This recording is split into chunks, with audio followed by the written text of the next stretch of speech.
May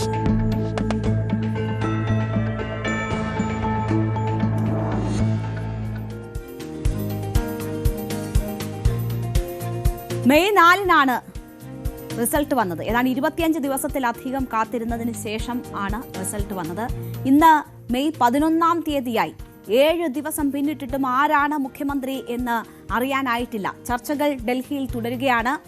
ഇതിനിടയിൽ വന്ന ഒരു വാർത്ത, കെ.സി. വേണുഗോപാൽ മുഖ്യമന്ത്രി സ്ഥാനം ഏതാണ്ട് ഉറപ്പിച്ചു എന്ന നിലയിലായിരുന്നു. എങ്കിൽ ഇപ്പോൾ മുൻ KPCC അധ്യക്ഷന്മാരെ അടക്കം ഡൽഹിക്ക് വിളിപ്പിച്ചിരിക്കുകയാണ്. അപ്പോൾ തീരുമാനമായിട്ടില്ല, കൂടുതൽ ചർച്ചകൾ ഉണ്ട് എന്നതിന്റെ സൂചനകളാണ് അത് നൽകുന്നത്. അപ്പോൾ ഇനിയും തീരുമാനമായില്ല എന്നതാണ് മനസ്സിലാകുന്നത്. എന്താണ് ഡൽഹിയിൽ നടക്കുന്നത്? തീരുമാനം നീളുമോ? ആർക്കാണ് ഈ ചർച്ചകൾ അനുകൂലമാകുന്നത് എന്നതാണ് നമ്മൾ പരിശോധിക്കാൻ പോകുന്നത്. അപ്പോൾ കൂടുതൽ കൂടിയാലോചനകളിലേക്ക് ഹൈക്കമാൻഡ് കടക്കുന്നു എന്നതാണ് നമ്മൾ മനസ്സിലാക്കുന്നത്. കേരളത്തിലെ മുഖ്യമന്ത്രി ചർച്ചയിൽ അന്തിമ പ്രഖ്യാപനത്തിലേക്ക് കടക്കാനുള്ള തയ്യാറെടുപ്പുകൾ ഹൈക്കമാൻഡ് നടത്തിക്കൊണ്ടിരിക്കുകയാണ്. അപ്പോൾ അതിലൊരു വിശാല കൂടിക്കാഴ്ചയ്ക്കും ചർച്ചയ്ക്കുമുള്ള ഒരു സാധ്യത ഇപ്പോൾ ഉറപ്പിക്കുകയാണ് ഹൈക്കമാൻഡ് എന്നതാണ് മനസ്സിലാകുന്നത്. രാഹുൽ ഗാന്ധി ആ ഒരു നിലപാടിലേക്ക് മാറിയിരിക്കുന്നു. മുഖ്യമന്ത്രി ആരാണ് എന്നതിൽ നാളെയോ മറ്റന്നാളോ പ്രഖ്യാപനം ഉണ്ടാകും എന്നതാണ് ഇപ്പോൾ നമ്മൾ പ്രതീക്ഷിക്കുന്നത്. അതായത് ഇന്ന് എന്തായാലും പ്രഖ്യാപനം ഉണ്ടാകില്ല. നാളത്തെ സാധ്യതകളും കുറയുന്നു എന്നതാണ് മനസ്സിലാകുന്നത്. മുൻ PCC അധ്യക്ഷന്മാരെ ഹൈക്കമാൻഡ് ഡൽഹിയിലേക്ക് വിളിപ്പിച്ചിട്ടുണ്ട്. മുല്ലപ്പള്ളി രാമചന്ദ്രൻ, K. മുരളീധരൻ, K. സുധാകരൻ ഇവരൊക്കെ നാളെ ഡൽഹിയിലേക്ക് എത്തും.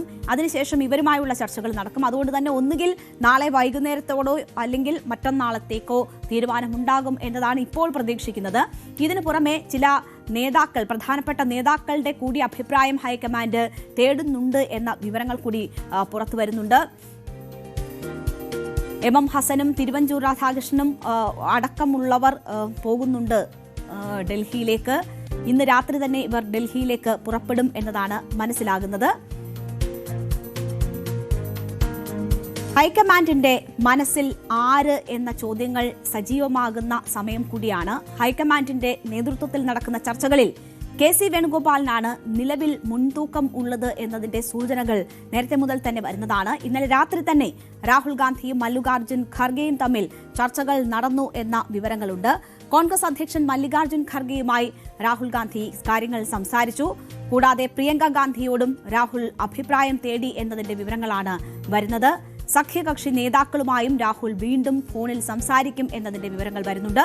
ഘടകകക്ഷികൾക്കും വലിയ എതിർപ്പ് കെ.സി. വേണുഗോപാൽ ആണെങ്കിൽ ഉണ്ടാകാൻ ഇടയില്ല എന്ന വിലയിരുത്തൽ ഹൈക്കമാൻഡിന്റെ ഭാഗത്തു നിന്നുമുണ്ട് എന്നും അതുകൊണ്ട് തന്നെ കെ.സിക്ക് നറുക്ക് വീഴുമെന്നതൊക്കെയാണ് കരുതിയിരുന്നത്. എങ്കിൽ ഇപ്പോൾ വീണ്ടും ചർച്ചകൾ കൂടുതൽ വിപുലമാക്കുന്നു എന്നതിന്റെ സൂചനകൾ വന്നുകൊണ്ടിരിക്കുകയാണ്. മുഖ്യമന്ത്രി ആര് എന്നതിൽ ഇനി നിർണായകമാകുന്നത് സോണിയാഗാന്ധിയുടെ നിലപാട് ആയിരിക്കും എന്ന വിവരങ്ങൾ കൂടി വരുന്നുണ്ട്. വിഷയം സോണിയാഗാന്ധിയുടെ മുന്നിലാണ് ഇപ്പോഴുള്ളത്. സോണിയയുടെ അഭിപ്രായം അതായിരിക്കും ഒരു അന്തിമ തീരുമാനത്തിലേക്ക് നയിക്കുക എന്ന് കരുതുന്നു. ഇന്ന് വൈകിട്ടോ നാളെയോ പ്രഖ്യാപനം ഉണ്ടാകുമെന്നാണ് പ്രതീക്ഷിക്കുന്നത്. അപ്പോൾ സോണിയാഗാന്ധിയുടെ മനസ്സിൽ ആര് എന്ന കാര്യത്തിലും വളരെ പ്രാധാന്യമുണ്ട്. നമ്മൾ നേരത്തെ തന്നെ സൂചിപ്പിച്ചിരുന്നതാണ്. ഡൽഹിയിൽ തങ്ങി രമേശ് ചെന്നിത്തല നേതാക്കളെ കാണാനുള്ള ശ്രമങ്ങളൊക്കെ നടത്തിയിരുന്നു. തന്റെ സീനിയോറിറ്റി ഉൾപ്പെടെയുള്ള കാര്യങ്ങൾ ശ്രദ്ധയിലേക്ക് കൊണ്ടുവരിക എന്നതായിരുന്നു ഉദ്ദേശിച്ചിരുന്നത്. ഡൽഹിയിൽ നേതാക്കളെ വിളിപ്പിച്ച് അവിടെ ചർച്ചകൾ നടത്തിയിരുന്നു. അതിനുശേഷം നേതാക്കൾ മടങ്ങിയെത്തി. പക്ഷേ തീരുമാനം മാത്രം വൈകുന്ന സാഹചര്യമാണ് ഉള്ളത്. പ്രഖ്യാപനം ഡൽഹിയിൽ തന്നെ വേണമോ അതോ കേരളത്തിൽ നടത്തണമോ എന്ന കാര്യത്തിലും ചർച്ചകൾ നടക്കുന്നുണ്ട് എന്നതാണ് മനസ്സിലാകുന്നത്. കേരളത്തിലാണെങ്കിൽ നിയമസഭാ കക്ഷി യോഗം വിളിച്ച് പ്രഖ്യാപിക്കാനുള്ള ഒരു സാധ്യതയിലേക്കൊക്കെയാണ് കാര്യങ്ങൾ നീങ്ങുന്നത്. ഡൽഹിയിലാണെങ്കിൽ ഖർഗെയോ രാഹുൽ ഗാന്ധിയോ ഈ പ്രഖ്യാപനം നടത്താനുള്ള സാധ്യതയുമാണ് നിലനിൽക്കുന്നത്. മുഖ്യമന്ത്രിക്കൊപ്പം അനുനയ ഫോർമുല എന്ന വണ്ണം ഉപമുഖ്യമന്ത്രി പദം ഉണ്ടാകുമോ എന്നതും പ്രധാനപ്പെട്ട ഒരു ചോദ്യമായിരുന്നു. അത്തരം സാധ്യതകളെക്കുറിച്ചും സാഹചര്യങ്ങളെക്കുറിച്ചുമൊക്കെ വലിയ ചർച്ചകൾ നടന്നിരുന്നു. എന്നാൽ ഇപ്പോഴും ഈ കാര്യത്തിൽ ഒരു ധാരണയിലേക്ക് കോൺഗ്രസ് നേതൃത്വം എത്തിയിട്ടില്ല എന്നതാണ് മനസ്സിലാകുന്നത്. ഉപമുഖ്യമന്ത്രി സ്ഥാനം ഉണ്ടാകില്ല എന്നതാണ് പുറത്തുവരുന്ന ഇപ്പോഴത്തെ സൂചനകൾ വ്യക്തമാക്കുന്നത്. എന്തായാലും മുഖ്യമന്ത്രി പ്രഖ്യാപനം ഉടൻ ഉണ്ടാകും എന്നതാണ് രമേശ് ചെന്നിത്തല സൂചിപ്പിച്ചത്. ചർച്ചകളൊക്കെ കഴിഞ്ഞിരിക്കുന്നു എന്ന് രമേശ് ചെന്നിത്തല പറയുന്നു. തങ്ങൾക്ക് പറയാനുള്ള കാര്യങ്ങളൊക്കെ ഹൈക്കമാൻഡിനെ അറിയിച്ചിട്ടുണ്ട്. ഘടകകക്ഷികളുമായും ചർച്ച ചെയ്തു. കോൺഗ്രസ് ഹൈക്കമാൻഡ് എടുക്കുന്ന ഏത് തീരുമാനവും അംഗീകരിക്കും എന്നതാണ് രമേശ് ചെന്നിത്തല ഇന്നും മാധ്യമങ്ങളോട് പറഞ്ഞത്. അദ്ദേഹത്തിന്റെ പ്രതികരണം കേൾക്കാം.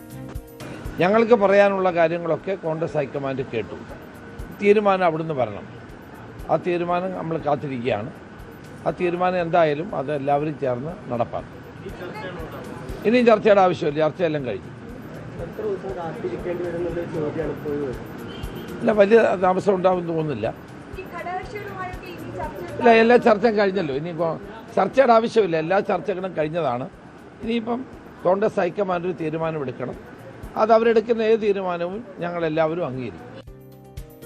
ഏത് തീരുമാനമെടുത്താലും അംഗീകരിക്കും എന്നതാണ് നേതാക്കൾ സൂചിപ്പിക്കുന്നത്. കെ.സിയും വി.ഡി. സതീശനും ഒപ്പം തന്നെ രമേശ് ചെന്നിത്തലയും ഈ മുഖ്യമന്ത്രി സ്ഥാനത്തേക്കുള്ള അവകാശവാദങ്ങളിൽ ഇഞ്ചോടിഞ്ച് എന്ന നിലയിൽ തന്നെ നിൽക്കുന്നതാണ് നമ്മൾ കാണുന്നത്. എന്നാൽ രമേശ് ചെന്നിത്തല ഇപ്പോൾ വ്യക്തമാക്കിയിരിക്കുന്നു ഏത് തീരുമാനം വന്നാലും അത് അംഗീകരിക്കുമെന്നതാണ്. നേതാക്കൾ പുറമേക്ക് അത്തരം നിലപാടുകൾ തന്നെയാണ് മാധ്യമങ്ങൾക്ക് മുന്നിൽ പറഞ്ഞിട്ടുള്ളത്. ഹൈക്കമാൻഡിന്റേതായിരിക്കും അന്തിമ തീരുമാനം, അതെല്ലാവരും അനുസരിക്കുമെന്ന് പറയുന്നുണ്ട്. അപ്പോൾ പോലും വി.ഡി. സതീശൻ കടുത്ത നിലപാടിൽ തുടരുന്നു എന്നതാണ് മനസ്സിലാക്കാൻ കഴിയുന്നത്. കെ.സിയും വി.ഡിയും തമ്മിലുള്ള മത്സരം എന്ന നിലയിലേക്ക് ഈ മുഖ്യമന്ത്രി സ്ഥാനത്തിനായുള്ള അവകാശവാദം ഏറ്റവും ഒടുവിൽ ഏറ്റവും അവസാന ഘട്ടത്തിൽ എത്തി നിൽക്കുന്നു എന്നത് തന്നെയാണ് സാഹചര്യം. എന്തായാലും കടുത്ത നിലപാട് വി.ഡി. സതീശൻ തുടരുകയാണ്.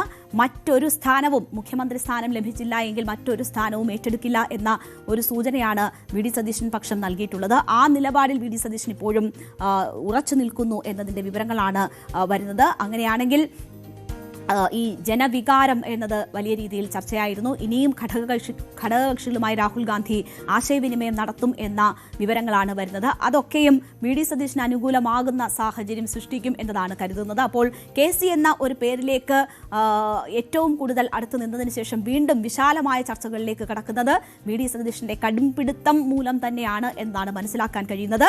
അതിനിടെ വലിയ രീതിയിലുള്ള നിർദ്ദേശങ്ങൾ ഹൈക്കമാൻഡിന്റെ ഭാഗത്തു നിന്നും ഉണ്ടായി ഈ ഫ്ലെക്സ് യുദ്ധവുമായി ബന്ധപ്പെട്ട്.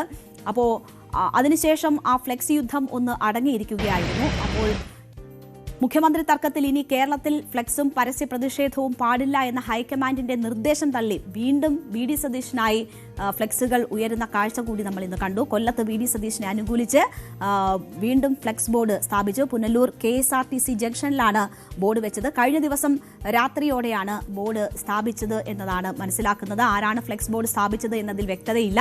എന്നായാലും പട നയിച്ചവൻ നാട് നയിക്കട്ടെ എന്ന വാചകവും ചിത്രവും വി.ഡി. സതീശന്റെ ചിത്രവും ഈ ഫ്ലെക്സിലുണ്ട്.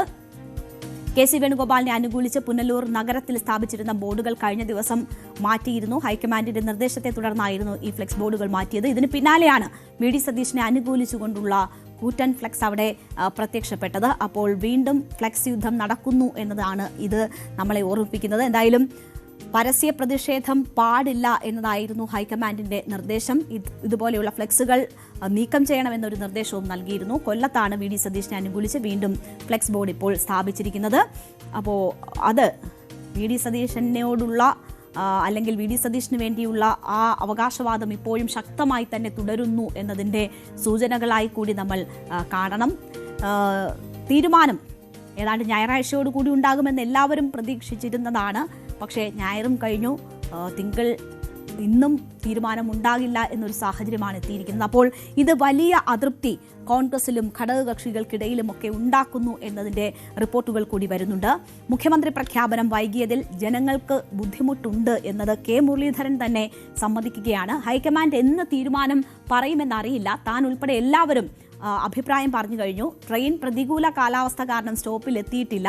നമ്മൾ ട്രെയിനിന് പിന്നാലെ ഓടിയിട്ട് കാര്യമില്ലല്ലോ എന്നും കെ മുരളീധരൻ പറയുകയാണ്. അപ്പോൾ കോൺഗ്രസിനുള്ളിൽ തന്നെ ഈ തീരുമാനം വൈകുന്നതിനെതിരെയുള്ള അതൃപ്തി പുകയുന്നു എന്നതിനാണ് കെ മുരളീധരന്റെ വാക്കുകൾ നൽകുന്ന സൂചന. എന്തായാലും കെ മുരളീധരൻ നാളെ ഡൽഹിയിലേക്ക് എത്തും. ഈ ചർച്ചകളുടെ ഭാഗമാകുമെന്ന് മനസ്സിലാക്കുന്നു. കെ മുരളീധരന്റെ പ്രതികരണം കൂടി കേൾക്കാം. ഒപ്പം VM സുധീരൻ. എന്നെ ദീപാദാസ് മുൻഷിയാണ് വിളിച്ച് നാളെ കോൺഗ്രസിന്റെ ലീഡർഷിപ്പിനെ കാണണമെന്നാവശ്യപ്പെട്ടു. അതനുസരിച്ച് നാളെ 6 മണിയുടെ ഫ്ലൈറ്റിന് പോവാണ്. 9 മണിക്ക് എത്താം. 10 മണിയാകുമ്പോൾ ഓഫീസിൽ ചർച്ചയുണ്ടാവുമെന്നാണ് ഞാൻ മനസ്സിലാക്കുന്നത്. അതെനിക്കറിയില്ല. ഡൽഹിയിലെത്താൻ പറഞ്ഞു, നാളെ കാലത്ത് വരാമെന്നും പറഞ്ഞു. അത്ര ബാക്കിയൊക്കെ എങ്ങനെയാണ് അവിടെ ചെന്നിട്ടുള്ള കാര്യങ്ങൾ അനുസരിച്ചിരിക്കും. ഒരു വിശാലമായ ചർച്ചയിലേക്ക് കടക്കുകയാണോ കാര്യങ്ങൾ? എങ്ങനെ അതായിരിക്കും. അല്ലാതെ കാലാവസ്ഥയെക്കുറിച്ച് ചോദിക്കാൻ ഇപ്പം അങ്ങോട്ട് വിളിക്കില്ലല്ലോ. ഏതായാലും നാളെ മറ്റന്നാളോ ആയിട്ട് എന്തായാലും തീരുമാനം വരും. നിങ്ങളുടെ ആകാംക്ഷയ്ക്കൊക്കെ അറുതി വരുന്നതാണ് എന്റെ പ്രതീക്ഷ. എന്താണെന്ന് നാളെ ചെല്ലുമ്പോഴല്ലേ അറിയുള്ളൂ. ഞാൻ എന്റെ അഭിപ്രായം കൃത്യമായി പറഞ്ഞിട്ടുണ്ട്. അതിൽ കൂടുതലായിട്ട് എനിക്കൊന്നും പറയാനില്ല. ഹൈക്കമാൻഡ് തീരുമാനം എടുത്താൽ അത് ഫൈനലാണ്. അതിനെ പ്രത്യേകിച്ച് ബോധ്യപ്പെടുത്തേണ്ട ആവശ്യമില്ല. ഞങ്ങൾ ആരും തന്നെ ഹൈക്കമാൻഡിന്റെ ഒരു ഉത്തരവിനെയും ഞങ്ങൾ ലംഘിക്കില്ല. ഒരു സർപ്രൈസ് ആയിട്ടാണ് അറിഞ്ഞത്. ഇപ്പത്തിന് മെസ്സേജ് കിട്ടിയത്. അപ്പോൾ നാളെ പോകുന്നുണ്ട്. നാളെ 11 മണിക്കുള്ള ഫ്ലൈറ്റ് എന്തിനാണ് എത്താൻ അങ്ങനെ പറഞ്ഞു അവിടെ എത്തി കോൺഗ്രസ് ലീഡർഷിപ്പിനെ കാണാന്നുള്ളത്. കേരളത്തിലെ രാഷ്ട്രീയ സാഹചര്യം വിശദീകരിക്കും. അങ്ങയുടെ താല്പര്യം എന്താണ്? ഈ മുഖ്യമന്ത്രി ചർച്ച ഇങ്ങനെ അനന്തമായി നീളുന്ന ഒരു തെറ്റായ സന്ദേശമല്ലേ? ഞാൻ അതേക്കുറിച്ചൊന്നും ഇപ്പോൾ പറയുന്നില്ല. നാളെ ഏതായാലും ഡൽഹിക്ക് പോകുന്നുണ്ട്.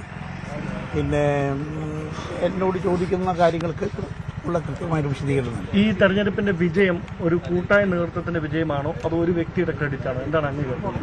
അല്ല, ഇത് ടീം UDF എന്നുള്ളതാണല്ലോ പ്രതിപക്ഷ നേതാവും മറ്റുള്ള നേതാക്കന്മാരെല്ലാവരും ഒറ്റക്കെട്ടായി ഉയർത്തിപ്പിടിക്കുന്നത്. ടീം UDFന്റെ വിജയം തന്നെയാണ്, യാതൊരു സംശയവുമില്ല. എത്രയും പെട്ടെന്ന് കേരളത്തിൽ മുഖ്യമന്ത്രിയും മറ്റ് സംവിധാനങ്ങളൊക്കെ ഉണ്ടാകട്ടെ. ജനങ്ങളുടെ പ്രതീക്ഷയ്ക്കനുസരിച്ച് ഉയർന്നു പ്രവർത്തിക്കാൻ.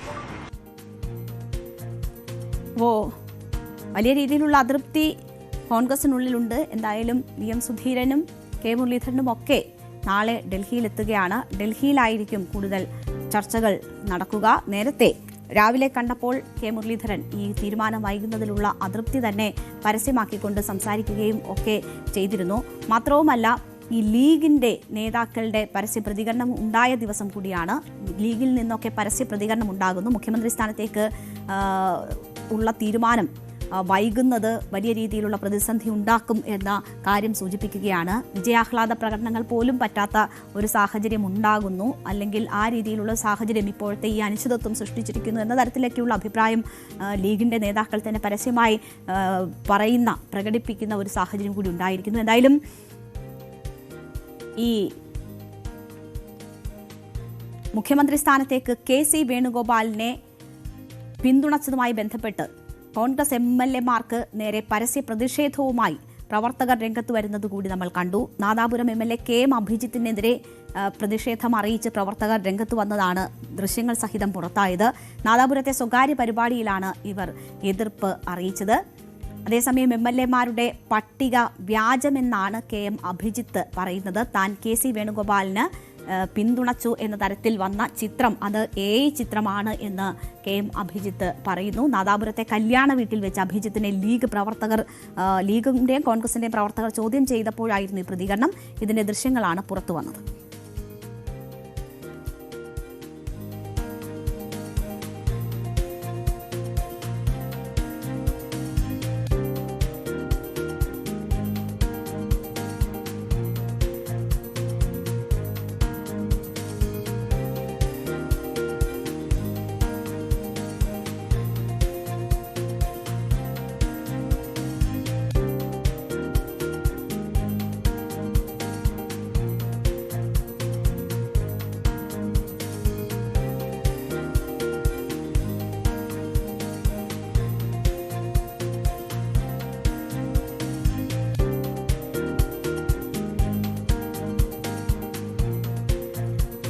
അപ്പോൾ ലീഗ് നേതാക്കൾ, ലീഗിന്റെയും കോൺഗ്രസിന്റെയും പ്രവർത്തകർ KM അഭിജിത്തിനെ ചോദ്യം ചെയ്തെത്തുന്നതാണ് നമ്മൾ കണ്ടത്. അപ്പോൾ അത് AI ആണ് എന്ന് പറഞ്ഞ് KM അഭിജിത്ത് അതിൽ നിന്ന് മാറുന്നതും അല്ലെങ്കിൽ അതിനോട് പ്രതികരിക്കുന്നതും ഒക്കെ ഈ ദൃശ്യങ്ങളിലുണ്ട്. ഏതായാലും വലിയ അനിശ്ചിതത്വം ഈ മുഖ്യമന്ത്രിയെ തീരുമാനിക്കുന്നതുമായി ബന്ധപ്പെട്ട് ഉണ്ടായത് ഈ വലിയ വിജയത്തിന്റെ തിളക്കം തന്നെ കുറച്ചിരിക്കുന്നു എന്ന് വേണം പറയാൻ. കോൺഗ്രസിലും ഘടകകക്ഷികൾക്കിടയിലുമൊക്കെ അതുമായി ബന്ധപ്പെട്ട് അതൃപ്തി പുകയുന്ന സാഹചര്യമാണുള്ളത്. എന്തായാലും കൂടുതൽ ചർച്ചകളിലേക്ക് നേതാക്കളെ ക്ഷണിച്ചിരിക്കുകയാണ്. ഡൽഹിയിൽ കൂടുതൽ ചർച്ചകൾ നടക്കും. കൂടുതൽ ഗ്രൂപ്പ് പോര് മുറുകുന്നു എന്നതിന്റെ സൂചനകൾ വരികയാണ്. എന്തായാലും 10 വർഷത്തെ കാത്തിരിപ്പിന് ശേഷം ലഭിച്ച തെരഞ്ഞെടുപ്പ് വിജയം അത് ഈ രീതിയിലുള്ള ചർച്ചകൾക്ക് വഴിമാറിയത് വലിയ മോശം പ്രതിച്ഛായ തുടക്കത്തിൽ തന്നെ ഉണ്ടാക്കി. ആരാകും മുഖ്യമന്ത്രി എന്ന ചർച്ചകൾ ഒരു ഭാഗത്ത് നടക്കുമ്പോൾ തന്നെ ആരാകും പ്രതിപക്ഷ നേതാവ് എന്ന വലിയ ചോദ്യവും ഉയരുന്നുണ്ട്. ഈ ചർച്ചയും വളരെ പ്രധാനപ്പെട്ടതാണ്. കേരളത്തെ ഇനി അങ്ങോട്ട് 5 വർഷം ആരായിരിക്കും പ്രതിപക്ഷ നേതൃസ്ഥാനത്തിരുന്ന് ആ ഉത്തരവാദിത്വം നിറവേറ്റുക എന്നൊരു ചോദ്യം. യഥാർത്ഥത്തിൽ നമുക്ക് ഈ തെരഞ്ഞെടുപ്പ് കഴിഞ്ഞതിന് ശേഷം ഏറ്റവും കൂടുതൽ ചർച്ചയാകേണ്ടിയിരുന്നത് CPM-നേറ്റ ഇടതുപക്ഷത്തിനേറ്റ വലിയ പരാജയമായിരുന്നു. എന്തുകൊണ്ട് 35ലേക്ക് അവർ ചുരുങ്ങിപ്പോയി എന്ന ചോദ്യങ്ങളായിരുന്നു. അതിന് കാരണക്കാർ എന്തൊക്കെയാണ് ഈ തെരഞ്ഞെടുപ്പ് പരാജയത്തിലേക്ക് നയിച്ച കാരണങ്ങൾ, അതിൻ്റെ ഒരു അവലോകനവും ചർച്ചയും ഒക്കെ ആയിരുന്നു ഏറ്റവും കൂടുതൽ നടക്കേണ്ടിയിരുന്നത്. പക്ഷേ അതിനുള്ള ചാൻസ് എന്തായാലും കോൺഗ്രസ് നൽകിയില്ല. മുഖ്യമന്ത്രി സ്ഥാനത്തേക്കുള്ള വലിയ ചർച്ച അവിടെ ദിവസങ്ങളോളം തുടരുന്നത് എന്തായാലും ഇടതുപക്ഷത്തിനെ സംബന്ധിച്ച് വലിയ ആശ്വാസം ആണ്. കാരണം അവരുടെ തോൽവി എന്നതിനെക്കുറിച്ചുള്ള ചർച്ചകൾ വളരെ ചുരുങ്ങിപ്പോകുന്ന ഒരു സാഹചര്യം സൃഷ്ടിച്ചു. പക്ഷേ ഇതാണ് പുറമേക്കുള്ള സാഹചര്യമെങ്കിലും എന്താണ് സംഭവിച്ചത് എന്നത് പഠിക്കുകയും മനസ്സിലാക്കുകയും ചെയ്യേണ്ടത് CPM-ന്റെ ഉത്തരവാദിത്തമാണ്. അതിനുള്ള യോഗങ്ങൾ നടന്നുകൊണ്ടിരിക്കുകയാണ്. നമ്മൾ നേരത്തെ കണ്ടതാണ് CPM-ന്റെ നേതൃയോഗങ്ങൾ സംസ്ഥാന തലത്തിൽ നടന്നു. അതിനുശേഷം ഇപ്പോൾ പോളിറ്റ് ബ്യൂറോ യോഗം ഇന്നലെയും ഇന്നുമായാണ് ഡൽഹിയിൽ നടന്നുകൊണ്ടിരിക്കുന്നത്. അതിൽ ഈ തോൽവി ഉൾപ്പെടെയുള്ള വിഷയങ്ങൾ ചർച്ച ചെയ്തു. ആര് ഇനി പ്രതിപക്ഷ നേതൃസ്ഥാനത്തേക്ക് വരണം എന്ന സാഹചര്യം ഉൾപ്പെടെയുള്ള കാര്യങ്ങൾ അവിടെ ചർച്ചയ്ക്ക് വന്നിട്ടുണ്ട് എന്നതാണ് മനസ്സിലാക്കുന്നത്. എന്തായാലും ഈ പരാജയം ചർച്ച ചെയ്തു എന്ന് പോളിറ്റ് ബ്യൂറോ യോഗത്തിന് ശേഷം മാധ്യമങ്ങളെ കണ്ടപ്പോൾ CPM general secretary MA baby തന്നെ വ്യക്തമാക്കി. CPM പോളിറ്റ് ബ്യൂറോ അംഗം ആയ പിണറായി വിജയൻ ഇന്ന് തെരഞ്ഞെടുപ്പ് കഴിഞ്ഞതിന് ശേഷം ആദ്യമായി മാധ്യമങ്ങൾക്ക് മുന്നിൽ ഒരു പരസ്യ പ്രതികരണം ഒറ്റവാക്കിൽ പിന്നീട് കാണാം എന്ന തരത്തിൽ പറയുന്ന ഒരു ദിവസം കൂടിയാണ്. ഇതിനു മുൻപ് അദ്ദേഹത്തിന്റെ തെരഞ്ഞെടുപ്പിന്റെ പരാജയവുമായി ബന്ധപ്പെട്ടുള്ള ഒരു പ്രസ്താവന മാത്രമാണ് പുറത്തു വന്നിരുന്നത്. അപ്പോൾ എന്താണ് CPM-ൽ നടക്കുന്ന ചർച്ചകൾ എന്നതുകൂടി നമുക്ക് പരിശോധിക്കാം.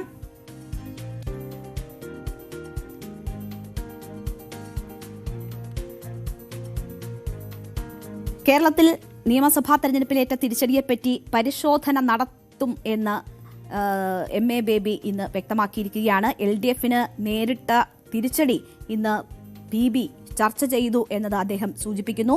വലിയ തിരിച്ചടിയാണ് നേരിട്ടത്, അത് PB യോഗത്തിൽ ഉൾപ്പെടെ ചർച്ച ചെയ്തു എന്നത് അദ്ദേഹം നിരീക്ഷിച്ചു. അതിനെക്കുറിച്ച് കൃത്യമായ പരിശോധന നടത്തും എന്നതാണ് CPM ജനറൽ സെക്രട്ടറി സൂചിപ്പിച്ചിരിക്കുന്നത്. അപ്പോൾ വിശദമായി തന്നെ ഈ തോൽവിയിൽ പഠനം നടത്താൻ CPM തീരുമാനിച്ചിരിക്കുന്നു എന്നതാണ് അദ്ദേഹത്തിന്റെ വാക്കുകളിലൂടെ വ്യക്തമാകുന്നത്. അതൊരു വലിയ തിരിച്ചടിയാണ് എന്ന കാര്യവും പോളിറ്റ് ബ്യൂറോ യോഗത്തിന് ശേഷം MA ബേബി സമ്മതിക്കുന്നു. BJP സംസ്ഥാനത്ത് 3 സീറ്റുകൾ നേടിയതിനെക്കുറിച്ചുള്ള വിഷയവും ചർച്ചയായി എന്ന് അദ്ദേഹം ഈ യോഗത്തിന് ശേഷം നടന്ന വാർത്താസമ്മേളനത്തിൽ പറഞ്ഞു. മതനിരപേക്ഷതയ്ക്ക് പേരുകേട്ട കേരളത്തിലാണ് BJP 3 സീറ്റുകൾ നേടിയത്. ഇത് ഗൗരവമുള്ള കാര്യമാണ്. എന്നാൽ ഈ 3ഇടത്തും 2ാം സ്ഥാനത്തെത്തിയ ഇടതുപക്ഷം ശക്തമായ മത്സരമാണ് നടത്തിയത് എന്നതും അദ്ദേഹം സൂചിപ്പിക്കുന്നു. കേരളത്തിലെ തോൽവിയുടെ ഉത്തരവാദിത്വം പിണറായി വിജയൻ ഒറ്റയ്ക്കേറ്റെടുക്കേണ്ട കാര്യമില്ല എന്നതാണ് ഇന്ന് MA ബേബി ഈ വാർത്താസമ്മേളനത്തിൽ പറഞ്ഞത്. പാർട്ടി ഒരുമിച്ചാണ് തെരഞ്ഞെടുപ്പിനെ നേരിട്ടത്. പരാജയത്തെപ്പറ്റി തിടുക്കപ്പെട്ട ഒരു നിഗമനത്തിലേക്ക് എത്താൻ കഴിയില്ല എന്നും വിഷയത്തിൽ പാർട്ടിയുടെ എല്ലാ ഘടകങ്ങളിലും പരിശോധന നടത്തുമെന്നും അനുഭാവികൾക്ക് പറയാനുള്ളതും കേൾക്കും എന്നുമാണ് MA ബേബി ഇന്ന് പറഞ്ഞത്. അപ്പോൾ വിശദമായ പരിശോധന നടത്തുന്നു. അവിടെ പിണറായി വിജയന്റെ ചുമലിലേക്ക് ആ തോൽവിയുടെ ഉത്തരവാദിത്വം പൂർണ്ണമായും ഇടുന്നില്ല PB എന്നതുകൂടി കാണണം. ഇത് കൂട്ടായാണ് പാർട്ടി ഒരു തെരഞ്ഞെടുപ്പിന് നേരിട്ടത്. അവിടെ ഉണ്ടായ തോൽവി ഒരു വ്യക്തിയുടേത് മാത്രമല്ല എന്ന ഒരു നിഗമനത്തിലേക്ക് എത്തുന്നു എന്നത് MA ബേബി ഇന്ന് മാധ്യമങ്ങളോട് പറഞ്ഞു. കേരളത്തിൽ UDF ഇപ്പോൾ യുണൈറ്റഡ് ഡെമോക്രാറ്റിക് ഫ്രണ്ട് അല്ല, മറിച്ച് അൺയുണൈറ്റഡ് ഡെമോക്രാറ്റിക് ഫ്രണ്ട് ആണ് എന്ന ഒരു വിമർശനം ഉണ്ടാകുന്നു. തെരഞ്ഞെടുപ്പ് വരെ മാത്രമേ ഐക്യമുണ്ടായിരുന്നുള്ളൂ എന്നും കോൺഗ്രസ് പ്രവർത്തകർ തന്നെ നേതാക്കളുടെ ഫ്ലെക്സ് ബോർഡുകൾ കീറുന്നു എന്ന കാര്യം കൂടി MA ബേബി ചൂണ്ടിക്കാട്ടി. വിനോദത്തിന് വേണ്ടി കേരളത്തിലെ മനുഷ്യർക്ക് ഇപ്പോൾ ന്യൂസ് ചാനലുകൾ കണ്ടാൽ മതി എന്ന ഒരു വിമർശനം കൂടി CPM ജനറൽ സെക്രട്ടറിയുടെ ഭാഗത്തു നിന്നും ഉണ്ടാവുകയാണ്. ആ നിലയിൽ കോൺഗ്രസിനുള്ളിൽ മുഖ്യമന്ത്രി സ്ഥാനവുമായി ബന്ധപ്പെട്ട് നടക്കുന്ന തർക്കത്തെക്കുറിച്ച് MA ബേബി സൂചിപ്പിക്കുകയാണ്. ബംഗാളിൽ കേന്ദ്രത്തിന്റെ സമീപനത്തെ വലിയ രീതിയിൽ വിമർശിക്കുകയും ചെയ്യുന്നു. ബംഗാളിൽ കേന്ദ്രം നടത്തിയത് സ്പെഷ്യൽ ഇന്റൻസീവ് റിമൂവലാണ് എന്നതുകൂടി ചൂണ്ടിക്കാട്ടുകയാണ്. അതാണ് ബംഗാളിലെ രാഷ്ട്രീയ സാഹചര്യങ്ങളിൽ സംഭവിച്ചത് എന്ന ഒരു കാര്യം കൂടി MA ബേബി ഇന്ന് വാർത്താസമ്മേളനത്തിൽ പറഞ്ഞു.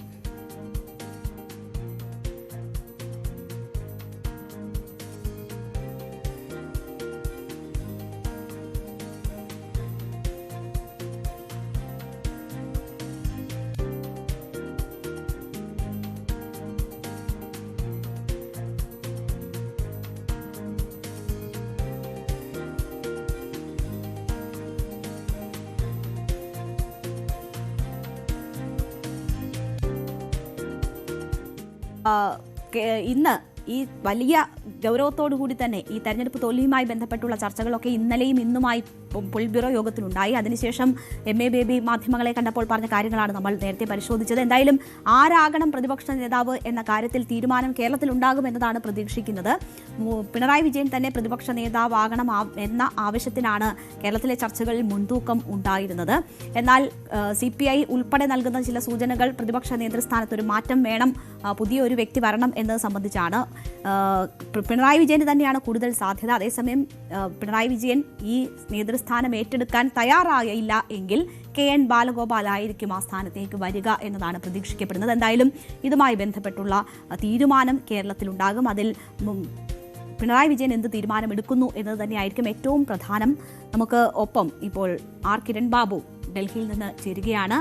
കിരൺ, പൊളിറ്റ് ബ്യൂറോ യോഗത്തിൽ ഈ വലിയ തോൽവി, കേരളത്തിലേറ്റ വലിയ തോൽവി സംബന്ധിച്ച് വളരെ ഗൗരവത്തോടു കൂടിയുള്ള ചർച്ചകൾ നടന്നു എന്നതാണ് മനസ്സിലാകുന്നത്. BJP സീറ്റ് നേടിയ സാഹചര്യങ്ങളെക്കുറിച്ചൊക്കെയുള്ള ചർച്ച നടന്നു. അതൊക്കെ ഇന്ന് ജനറൽ സെക്രട്ടറി തന്നെ വിശദീകരിച്ചു വാർത്താ സമ്മേളനത്തിന് ശേഷം. പ്രതിപക്ഷ നേതൃസ്ഥാനത്തേക്ക് ആര് വേണം എന്നതിൻ്റെ സൂചനകൾ ഉണ്ടോ? അക്കാര്യങ്ങളിൽ നടന്ന ചർച്ചകളുടെ വിശദാംശങ്ങൾ ജനറൽ സെക്രട്ടറി വെക്കുന്നുണ്ടോ? അതോ അന്തിമ തീരുമാനം കേരളത്തിൽ ഉണ്ടാകും എന്ന സൂചന തന്നെയാണോ തരുന്നത്?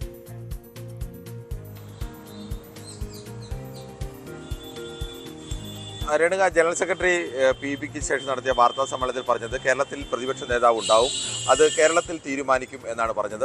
ഇത് വളരെ കൃത്യമാണ്.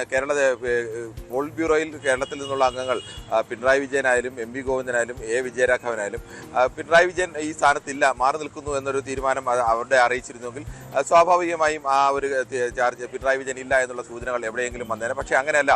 പിണറായി വിജയൻ കൂടി ഈ താല്പര്യം, പിണറായി വിജയനെ ഈ പ്രതിപക്ഷ നേതൃസ്ഥാനത്തേക്ക് എത്തണം എന്നുള്ളത് പിണറായി വിജയനോ അല്ലെങ്കിൽ കേരളത്തിൽ നിന്നുള്ള മറ്റാരെങ്കിലും MV ഗോവിന്ദനോ ആരെങ്കിലും ഒരാൾ അങ്ങനെ ഒരു താല്പര്യം കൂടി എന്തായാലും അറിയിച്ചിട്ടുണ്ട്. സ്വാഭാവികമായും PBയിൽ അത്തരമൊരു നിലപാട് വന്നപ്പോൾ, നേരത്തേക്ക് ആയിരുന്നെങ്കിൽ കേരളത്തിൽ പിണറായി വിജയന്റെ ഒരു താല്പര്യത്തിൽ നിലപാട് വന്നു കഴിഞ്ഞാൽ ആ നിലപാട് അപ്പടി അംഗീകരിച്ചു പോകുന്ന ഒരു പതിവായിരുന്നു കഴിഞ്ഞ ഒരു 3-4 വർഷമായിട്ടെങ്കിലും ഉണ്ടായിരുന്നത്. പക്ഷേ ഇപ്പോൾ പൂർണ്ണമായും അങ്ങനെയാണ് എന്ന് പറയാൻ കഴിയില്ല. അത് കേരളത്തിന്റെ അഭിപ്രായം കൂടി, സെക്രട്ടേറിയറ്റിന്റെയും സംസ്ഥാന കമ്മിറ്റിയുടെ അഭിപ്രായം കേൾക്കട്ടെ, എന്നിട്ട് തീരുമാനിക്കാം എന്നുള്ള ഒരു നിലപാടാണ് സ്വീകരിച്ചിരിക്കുന്നത്. കേരളത്തിൽ ആരാവണം പ്രതിപക്ഷ നേതാവ്, പിണറായി വിജയൻ തന്നെ തുടരണോ അതോ മാറി മറ്റാരെങ്കിലും പ്രതിപക്ഷ നേതൃസ്ഥാനത്തേക്ക് വരണോ, അത് കേരള സംസ്ഥാന സെക്രട്ടേറിയറ്റിന്റെയും അതോടൊപ്പം തന്നെ സംസ്ഥാന കമ്മിറ്റിയുടെയും ചർച്ചകളുടെ അടിസ്ഥാനത്തിൽ കേരളത്തിൽ ആ സമയത്ത് ഇതിൽ പങ്കെടുക്കാൻ വേണ്ടി ഈ പറയുന്ന പോളിറ്റ് ബ്യൂറോ അംഗങ്ങളൊക്കെ ജനറൽ സെക്രട്ടറി അടക്കമുള്ളവർ പങ്കെടുക്കുന്നുണ്ട്. സെക്രട്ടേറിയറ്റും സംസ്ഥാന കമ്മിറ്റിയും ഒക്കെ ചേർന്നുണ്ട്, ഇതിൽ പങ്കെടുക്കുന്നുണ്ട്. ആ ചർച്ചകളുടെ അടിസ്ഥാനത്തിൽ പൊതുവായ ഒരു തീരുമാനമെടുക്കാം എന്നുള്ളതാണ് ഇപ്പോഴുണ്ടാക്കിയ ധാരണ എന്നാണ് ഇതുവരെ പുറത്തു വന്ന വിവരങ്ങൾ. കിരൺ, ഇതിൽ തോൽവിയുമായി ബന്ധപ്പെട്ടുള്ള കൂടുതൽ ചർച്ചകൾ നടന്നു എന്നതാണ് മനസ്സിലാക്കുന്നത്. അതിൽ ഒറ്റ തിരിഞ്ഞ് അല്ലെങ്കിൽ പിണറായി വിജയൻ എന്ന ഒരു വ്യക്തിയിലേക്ക് ഈ തോൽവിയുടെ ഉത്തരവാദിത്വം മുഴുവൻ നൽകേണ്ട സാഹചര്യമില്ല, പാർട്ടി ഒറ്റക്കെട്ടായാണ് തെരഞ്ഞെടുപ്പിനെ നേരിട്ടത് എന്ന ഒരു വിശദീകരണമാണ് ജനറൽ സെക്രട്ടറി നൽകുന്നത്. അപ്പോൾ ഈ തോൽവിയുടെ ഉത്തരവാദിത്വം പിണറായി വിജയന് മാത്രമല്ല എന്ന സൂചനകളാണോ പോളിറ്റ് ബ്യൂറോ യോഗത്തിന് ശേഷം നൽകുന്നത്? ഈ പ്രതിപക്ഷ നേതൃസ്ഥാനത്തേക്ക് പിണറായി വിജയൻ എന്നത് CPIയുടെ ഒരു ഓപ്ഷൻ അല്ല, അല്ലെങ്കിൽ CPI അതിനെ അനുകൂലിക്കുന്നില്ല എന്നതാണ് അവരുടെ ചില പ്രസ്താവനകളിൽ നിന്ന് മനസ്സിലായത്. ഉപനേതൃസ്ഥാനം ഉൾപ്പെടെ CPI മുന്നോട്ട് വെക്കുന്നു, അങ്ങനെ ഒരു അവകാശം മുന്നോട്ട് വെക്കുന്നത് അതിന്റെ സൂചനയാണ് എന്നൊക്കെ കരുതിയിരുന്നു. അവരുടെ ആഭ്യന്തര ചർച്ചകളിൽ ഉണ്ടായിട്ടുള്ള വിമർശനങ്ങൾ പിണറായി വിജയന്റെ നേതൃത്വത്തിനെതിരാണ്. അപ്പോൾ ഈ സാഹചര്യങ്ങൾ ചർച്ചയായിട്ടുണ്ടോ, അല്ലെങ്കിൽ ഇതുകൂടി കണക്കിലെടുത്തുകൊണ്ടുള്ള ഒരു തീരുമാനമായിരിക്കുമോ ഉണ്ടാവുക?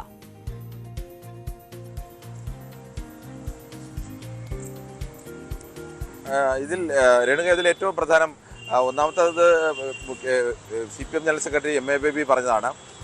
ഏതെങ്കിലും ഒരു ജനറൽ സെക്രട്ടറിക്ക് അങ്ങനെ അല്ലാതെ മറ്റൊരു വാചകം പറയാൻ കഴിയില്ല. കാരണം CPMനെ സംബന്ധിച്ച് അതിൻ്റെ സംഘടനാ സംവിധാനത്തിൽ തീരുമാനം എടുക്കുന്ന ഒറ്റയ്ക്കല്ല, അത് കൂട്ടായ തീരുമാനമാണ്, കമ്മിറ്റിയുടേതാണ് തീരുമാനം. പരാജയം ഉണ്ടായാൽ അത് കമ്മിറ്റിയുടെ പരാജയവും, വിജയമുണ്ടായാൽ അത് കമ്മിറ്റിയുടെ പ്രവർത്തനത്തിൽ ആകെ കൂടി ഉണ്ടായ വിജയവുമായിട്ടാണ് വിലയിരുത്തുന്നത്. അല്ലാതെ ഏതെങ്കിലും ഒരാളുടെ വിജയമായിട്ടോ ഏതെങ്കിലും ഒരിടത്ത് പരാജയം സംഭവിച്ചതിന് പേരിൽ പാർട്ടി സെക്രട്ടറി സ്ഥാനം രാജിവെക്കുക അല്ലെങ്കിൽ സെക്രട്ടറിയാണ് ഉത്തരവാദി എന്ന് പറയുന്ന ഒരു പതിവില്ല.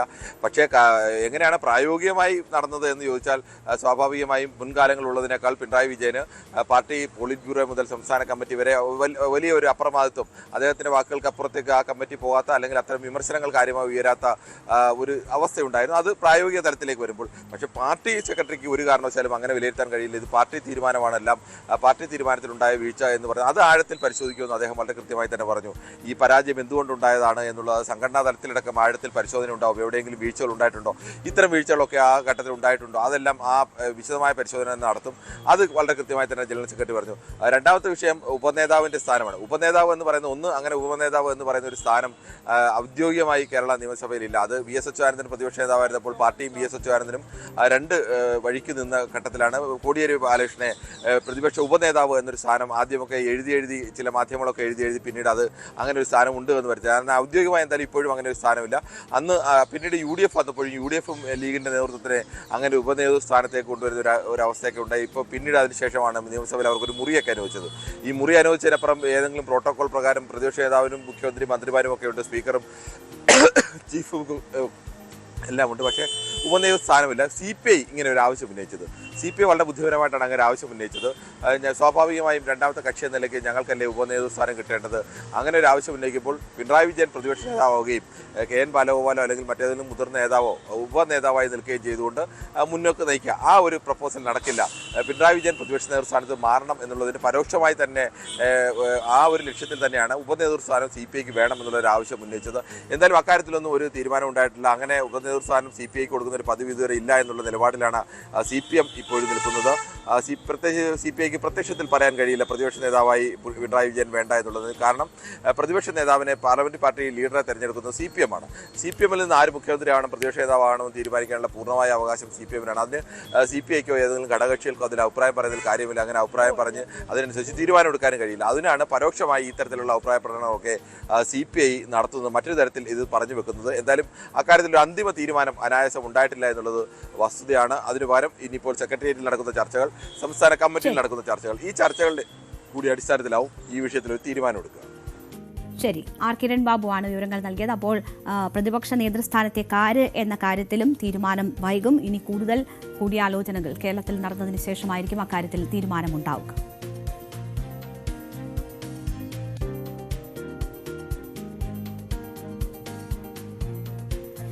പശ്ചിമേഷ്യൻ പ്രതിസന്ധി തുടരുന്നതിനിടെ രാജ്യത്തിന്റെ സാമ്പത്തിക ഭദ്രത ഉറപ്പാക്കാൻ പൗരന്മാർക്ക് ചില മാർഗനിർദ്ദേശങ്ങൾ പ്രധാനമന്ത്രി നൽകിയിരുന്നു. അത് വലിയ ചർച്ചയായി മാറിയിരിക്കുകയാണ്. വിദേശയാത്ര ഒഴിവാക്കുക, വർക്ക് ഫ്രം ഹോം നടപ്പിലാക്കുക, ആഡംബരത്തിനായി സ്വർണം വാങ്ങിക്കൂട്ടുന്നത് ഒഴിവാക്കുക തുടങ്ങിയ നിർദ്ദേശങ്ങളൊക്കെയാണ് പ്രധാനമന്ത്രി നരേന്ദ്രമോദി മുന്നോട്ട് വെച്ചത്.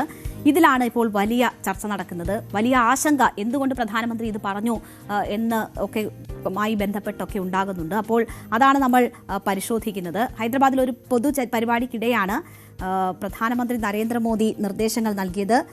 രാജ്യത്തിന്റെ സാമ്പത്തിക ഭദ്രത ഉറപ്പാക്കാൻ പൗരന്മാർക്കുള്ള മാർഗനിർദ്ദേശം എന്ന നിലയിലാണ് മോദി ഈ നിർദ്ദേശങ്ങൾ നൽകിയത്.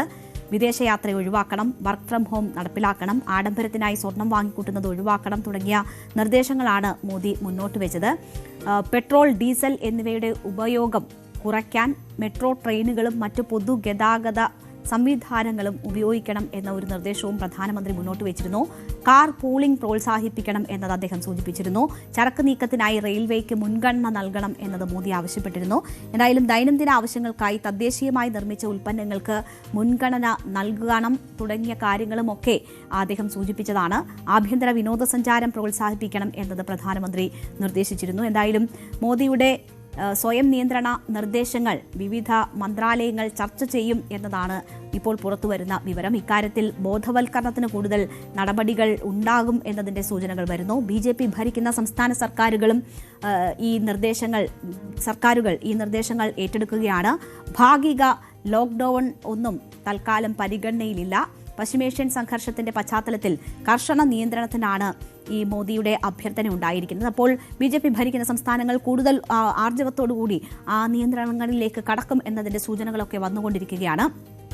ഇത് രാഷ്ട്രീയ ചർച്ചയും കൂടിയാകുന്നുണ്ട്. വലിയ വിമർശനവുമായി രാഹുൽ ഗാന്ധി രംഗത്ത് വന്നു. അത് മോദിയുടെ കഴിവുകേടിന്റെ സൂചന എന്നതാണ് അദ്ദേഹം പറഞ്ഞിരിക്കുന്നത്. ഭരണപരാജയത്തിന്റെ ഉത്തരവാദിത്വം ജനങ്ങളുടെ മേൽ കെട്ടിവെക്കാനാണ് ഇപ്പോൾ പ്രധാനമന്ത്രി നരേന്ദ്രമോദി ശ്രമിക്കുന്നത് എന്നതാണ് രാഹുൽ ഇതിനോട് പ്രതികരിച്ചത്. എന്ത് വാങ്ങണം, എവിടെ പോകരുത് എന്നൊക്കെ ഉപദേശിക്കുന്നത് ഈ ഭരണത്തിലുണ്ടായിട്ടുള്ള വീഴ്ച മറയ്ക്കാനാണ് എന്നതാണ് രാഹുൽ ഗാന്ധി കുറ്റപ്പെടുത്തുന്നത്. വിമർശനവുമായി NK പ്രേമചന്ദ്രൻ രംഗത്ത് വരുന്നതും കണ്ടു. ഭാഗിക ലോക്ക്ഡൌണിന് സമാനമായ നിയന്ത്രണങ്ങളാണ് പ്രധാനമന്ത്രി മുന്നോട്ട് വെച്ചത് എന്നതാണ് NK പ്രേമചന്ദ്രൻ ചൂണ്ടിക്കാട്ടിയത്. തെലങ്കാനയിൽ മോദി പറഞ്ഞത് എന്തായാലും അതൊരു ഭാഗിക ലോക്ക്ഡൌൺ ആണ് എന്നത് NK പ്രേമചന്ദ്രൻ MP ചൂണ്ടിക്കാട്ടുന്നു. ഇത് വളരെ ഗൗരവതരമായ പ്രശ്നമാണ്. പശ്ചിമേഷ്യൻ യുദ്ധത്തിന്റെ ഭാഗമായി പ്രതിസന്ധി രൂപപ്പെട്ടിട്ട് കുറേയധികം കാലമായി. പക്ഷേ ഇത്രയും കാലം മതിയായ ആലോചനയോ ചർച്ചയോ വ്യക്തമായ പാക്കേജോ ഒന്നും പ്രഖ്യാപിച്ചിട്ടില്ല കേന്ദ്ര സർക്കാർ.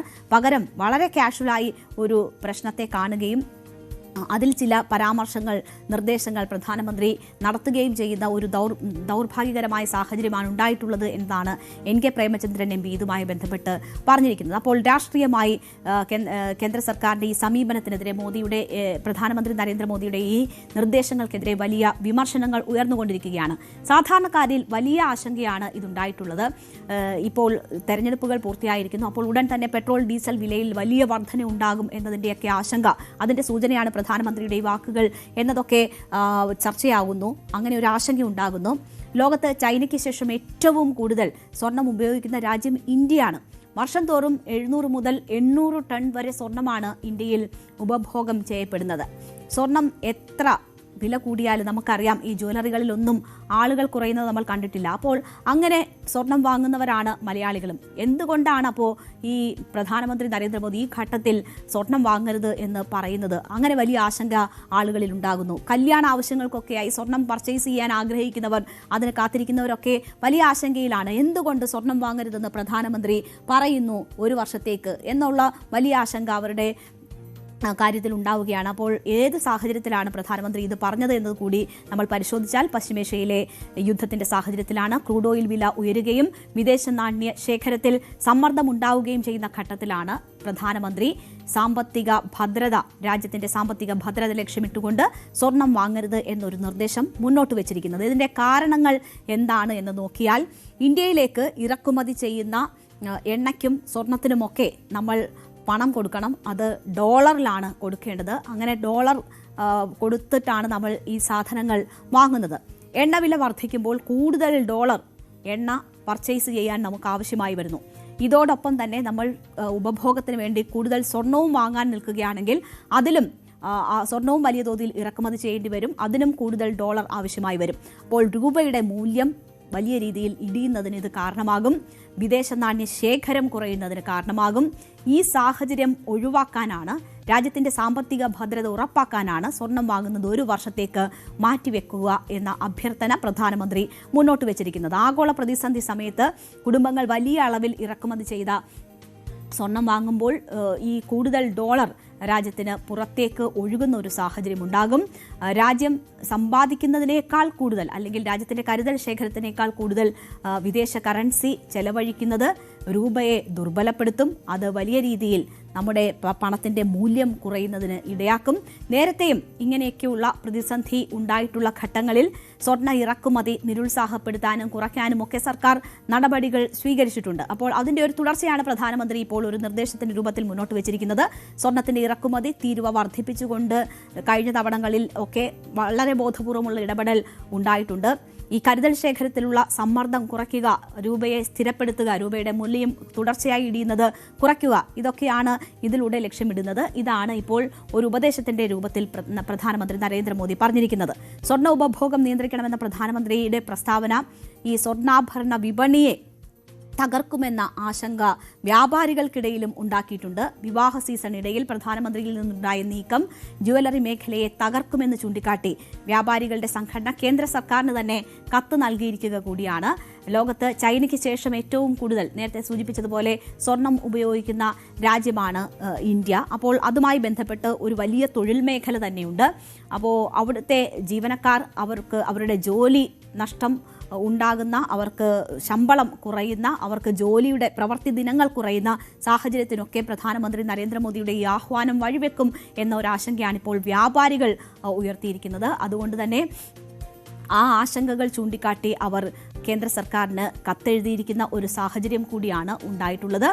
വിവാഹ സീസണുകളാണ്. അപ്പോൾ ഈ ഘട്ടത്തിൽ ആ രീതിയിലുള്ള പർച്ചേസ് നടക്കേണ്ടുന്ന സമയമാണ്. അപ്പോൾ പ്രധാനമന്ത്രിയുടെ പ്രസ്താവന വന്നത് മേഖലയെ കൂടുതൽ ആശങ്കപ്പെടുത്തുന്നുണ്ട്. ഉപഭോക്താക്കളിൽ ഭയം സൃഷ്ടിച്ച് ഈ സ്വർണം വാങ്ങാനുള്ള സാഹചര്യം ഒഴിവാക്കുന്നു എന്നതൊക്കെയാണ് അവർ ആശങ്കയായി ചൂണ്ടിക്കാട്ടുന്നത്. എന്തായാലും പശ്ചിമേഷ്യയിലെ സാഹചര്യങ്ങൾ ഇന്ത്യയുടെ സാമ്പത്തിക സുരക്ഷയെ ബാധിക്കാനുള്ള സാധ്യതകൾ ശക്തമാകുന്നു എന്നതിന്റെ സൂചന തന്നെയാണ് പ്രധാനമന്ത്രിയുടെ വാക്കുകൾ നൽകുന്നത്. ഇത് നേരത്തെയും പ്രധാനമന്ത്രി സൂചിപ്പിച്ചിരുന്നതാണ്. ഈ പ്രതിസന്ധി മറികടക്കാൻ വർഷങ്ങളെടുക്കും എന്ന ഒരു കാര്യം പ്രധാനമന്ത്രി നേരത്തെ തന്നെ പറഞ്ഞിരുന്നു. അത്രയും വലിയ ആഘാതം നമ്മുടെ സാമ്പത്തിക രംഗത്ത്, നമ്മുടെ മാത്രമല്ല പല രാഷ്ട്രങ്ങളുടെയും സാമ്പത്തിക രംഗത്ത് ഈ യുദ്ധം ഉണ്ടാക്കിയിട്ടുണ്ട്. എന്തായാലും ഈ സാഹചര്യങ്ങൾ നേരിടുന്നതിനുള്ള ആസൂത്രണത്തിലും നടപടികൾ എടുക്കുന്നതിലുമൊക്കെ വീഴ്ചയുണ്ടായിട്ടുണ്ടോ കേന്ദ്ര സർക്കാരിന്, അതിൽ നടപടികൾ മന്ദീഭവിച്ചിട്ടുണ്ടോ എന്നതൊക്കെ നമ്മൾ കാത്തിരുന്ന, അല്ലെങ്കിൽ അതിൽ കൂടുതൽ പരിശോധനകൾ വേണ്ടതാണ്. ഇപ്പോൾ രാഷ്ട്രീയമായി തന്നെ വലിയ വിവാദമായി ഈ വിഷയം മാറുന്ന ഒരു സാഹചര്യമുണ്ട്. അതിൽ ചർച്ചകൾ നടക്കട്ടെ, അത്തരം വീഴ്ചകൾ ഉണ്ടായിട്ടുണ്ടോ എന്നുള്ള പരിശോധനകൾ നടക്കട്ടെ. അതേസമയം സ്വർണത്തിന്റെ ഉപയോഗം കുറയ്ക്കുക എന്നതൊക്കെ നമുക്ക് പ്രായോഗികമായി ചെയ്യാൻ പറ്റുന്ന കാര്യങ്ങളാണ്. കല്യാണത്തിനും ആർഭാടത്തിനുമൊക്കെ സ്വർണത്തിന്റെ ഉപയോഗം ഇതിനോടകം തന്നെ അമിതമായ ഉപയോഗമാണ് രാജ്യത്തും പ്രത്യേകിച്ച് നമ്മുടെ സംസ്ഥാനത്തുമൊക്കെ ഉള്ളത് എന്ന കാര്യം വാസ്തവമാണ്. അതുപോലെ തന്നെ ഈ പ്രകൃതി വിഭവങ്ങളുടെ ഉപയോഗം അത് എപ്പോഴും കരുതലോടെ വേണം എന്നൊരു കാര്യത്തിൽ യാതൊരു സംശയവുമില്ല. അതുകൊണ്ട് തന്നെ ഈ പൂളിംഗ് സംവിധാനം ഒക്കെ ഉപയോഗിക്കാനുള്ള നിർദ്ദേശം എപ്പോഴും അത് ഈ പ്രതിസന്ധിയുടെ ഘട്ടത്തിലാണെങ്കിലും അല്ലെങ്കിലും പ്രായോഗികമാക്കേണ്ടതാണ്. അത് ആ രീതിയിൽ നമ്മുടെ പ്രകൃതി വിഭവങ്ങൾ സംരക്ഷിക്കുന്നതിന് നല്ല രീതിയിലുള്ള നിർദ്ദേശങ്ങളാണ്. അത് നമുക്ക് തുടരാം. അതേസമയം ഈ സിറ്റുവേഷനെ മറികടക്കുന്നതിൽ വേണ്ടുന്ന ആസൂത്രണങ്ങൾ നടത്തുന്നതിലൊക്കെ കേന്ദ്ര സർക്കാരിന് വീഴ്ച വന്നിട്ടുണ്ടോ ഇല്ലയോ എന്നുള്ള കാര്യത്തിലുള്ള പരിശോധനകൾ ഒരു ഭാഗത്ത് തീർച്ചയായും ഉണ്ടാകേണ്ടതാണ്. എന്തായാലും വലിയ രാഷ്ട്രീയ വിവാദം ഇതുമായി ബന്ധപ്പെട്ടിപ്പോൾ ഉയരുന്നുണ്ട്. അക്കാര്യങ്ങളിൽ പരിശോധനകളും ചർച്ചകളും തുടരട്ടെ.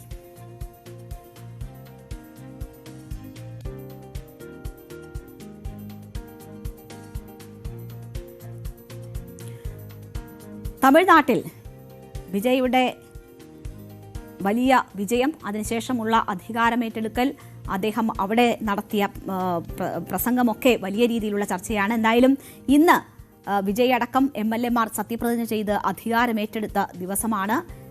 ആ ദിവസവും വിജയ് ധരിച്ച വസ്ത്രവും സത്യപ്രതിജ്ഞാ ചടങ്ങിൽ തമിഴ് തായി വാഴ്ത്തിന് മുൻപ് വന്ദേ മാതരം ഇന്നലെ ആലപിച്ചതുമൊക്കെ വലിയ വിവാദവും ചർച്ചയുമാകുന്ന ഒരു സാഹചര്യവുമുണ്ട്. അതിനിടെ സ്റ്റാലിൻ്റെ വീട്ടിൽ എത്തി കണ്ട് നേരിട്ട് പുതിയ യാത്രയ്ക്ക് തുടക്കം കുറിച്ചിരിക്കുകയാണ് വിജയ് എന്ന ഒരു പ്രത്യേകത കൂടിയുണ്ട്. അപ്പോൾ എന്താണ് വിജയ് ലക്ഷ്യമിടുന്നത്, എന്താണ് തമിഴ്നാട്ടിൽ സംഭവിക്കുന്നത് എന്നതാണ് നമ്മൾ നോക്കുന്നത്. ഇന്നാണ് തമിഴ്നാട് നിയമസഭയുടെ സമ്മേളനം ആരംഭിച്ചത്.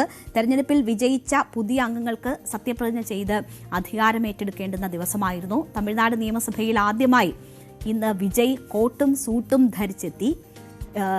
ഇന്നലെ നടന്ന സത്യപ്രതിജ്ഞാ ചടങ്ങിൽ വിജയ് കോട്ടും സൂട്ടും ധരിച്ച് എത്തിയിരുന്നു. ഇന്നും അതേ വേഷത്തിലാണ് നിയമസഭാംഗമായി സത്യപ്രതിജ്ഞ ചെയ്യാൻ വിജയ് എത്തിയത്. തമിഴ്നാട് നിയമസഭയുടെ ചരിത്രത്തിൽ തന്നെ ആദ്യമായിട്ടാണ് ഇതുപോലെ കോട്ടും സൂട്ടും ധരിച്ചുകൊണ്ട് സഭയിൽ ഒരു മുഖ്യമന്ത്രി എത്തുന്നത്. അങ്ങനത്തെ വേഷം ധരിച്ചെത്തുന്ന ആദ്യ മുഖ്യമന്ത്രിയായി വിജയ് മാറിയിരിക്കുന്നു. താൽക്കാലിക സ്പീക്കർ കറുപ്പയ്യയാണ് സത്യവാചകം ഇന്ന് ചൊല്ലിക്കൊടുത്തത്. പെരമ്പൂർ മണ്ഡലത്തിലെ MLA ആയാണ് വിജയ് സത്യപ്രതിജ്ഞ ചെയ്തത്. ഒപ്പം മറ്റ് MLA-മാരും സത്യപ്രതിജ്ഞ ചെയ്തു. ടി നഗർ മണ്ഡലത്തിൽ നിന്ന് N ആനന്ദാണ് വിജയ്ക്ക് പിന്നാലെ സത്യപ്രതിജ്ഞ ചെയ്തത്. അങ്ങനെ എല്ലാവരുടെയും സത്യപ്രതിജ്ഞ ഇന്ന് നടന്നു. കഴിഞ്ഞ ദിവസം ദൈവനാമത്തിലാണ് വിജയ് സത്യപ്രതിജ്ഞ ചെയ്തതെങ്കിൽ ഇന്ന് സഭയ്ക്കുള്ളിൽ ഇന്ന് ദൃഢപ്രതിജ്ഞയാണ് അദ്ദേഹം എടുത്തത്. അങ്ങനെയുള്ള സത്യപ്രതിജ്ഞ ചെയ്ത് ഭരണമേൽക്കൽ നടന്നു. ഇതിന് പിന്നാലെ വലിയ വിവാദങ്ങൾ വിജയുടെ സത്യപ്രതിജ്ഞാ ചടങ്ങിൽ വന്ദേ മാതരത്തിന് ദേശീയ ഗാനത്തിന് ശേഷമാണ് തമിഴ്നാടിൻ്റെ സംസ്ഥാന ഗാനമായ തമിഴ് തായ് വാഴ്ത്ത് ആലപിച്ചത് എന്നതുമായി ബന്ധപ്പെട്ട് വലിയ വിവാദം ഒരു ഭാഗത്ത് നടക്കുന്നു. തമിഴ്നാട്ടിൽ പൊതുപരിപാടികളിൽ തമിഴ് തായ് വാഴ്ത്ത് ആലപിച്ച് തുടങ്ങി ഒടുവിൽ ദേശീയഗാനം ആലപിക്കുന്നതായിരുന്നു കീഴ്വഴക്കം. അപ്പോൾ പതിവിൽ നിന്നുള്ള മാറ്റമാണ് ഇപ്പോൾ വലിയ രാഷ്ട്രീയ വിവാദത്തിന് വഴിവെച്ചിരിക്കുന്നത്. പ്രോട്ടോകോൾ ലംഘനമെന്ന് വിമർശിച്ച് മറ്റ് രാഷ്ട്രീയ പാർട്ടികൾ രംഗത്തെത്തുന്നതാണ് കണ്ടത്. എന്നാൽ വന്ദേമാതരം ആദ്യം ആലപിച്ചത് പുതിയ കേന്ദ്ര മാർഗനിർദ്ദേശപ്രകാരം എന്നതാണ് TVK വൃത്തങ്ങൾ വിശദീകരിച്ചത്. പിന്തുടർന്നു വന്ന രീതി തുടരുമെന്ന് TVK നേതാവ് ആദവ് അർജുന പിന്നീട് വ്യക്തമാക്കുകയും ചെയ്തു. എന്തായാലും ദേശീയഗാനത്തിന് മുൻപായി വന്ദേമാതരത്തിന്റെ 6 ഖണ്ഡികകളും ആലപിക്കണമെന്ന് കേന്ദ്ര ആഭ്യന്തര മന്ത്രാലയത്തിൻ്റെ നിർദ്ദേശങ്ങളുണ്ട് എന്നതാണ് വിജയുടെ TVK ചൂണ്ടിക്കാട്ടുന്നത്. ജനുവരി 28 മാർഗനിർദ്ദേശമാണിത്. പശ്ചിമബംഗാളിൽ മുഖ്യമന്ത്രി സുവേന്ദു അധികാരിയുടെ സത്യപ്രതിജ്ഞാ ചടങ്ങിൽ വന്ദേമാതരം എന്നാൽ ആലപിച്ചിരുന്നില്ല. ഈ പശ്ചാത്തലത്തിൽ കൂടിയാണ് പ്രതിപക്ഷം ഇപ്പോൾ വിമർശനം അവിടെ കടുപ്പിക്കുന്നത് എന്ന ഒരു സാഹചര്യം കൂടിയുണ്ട്.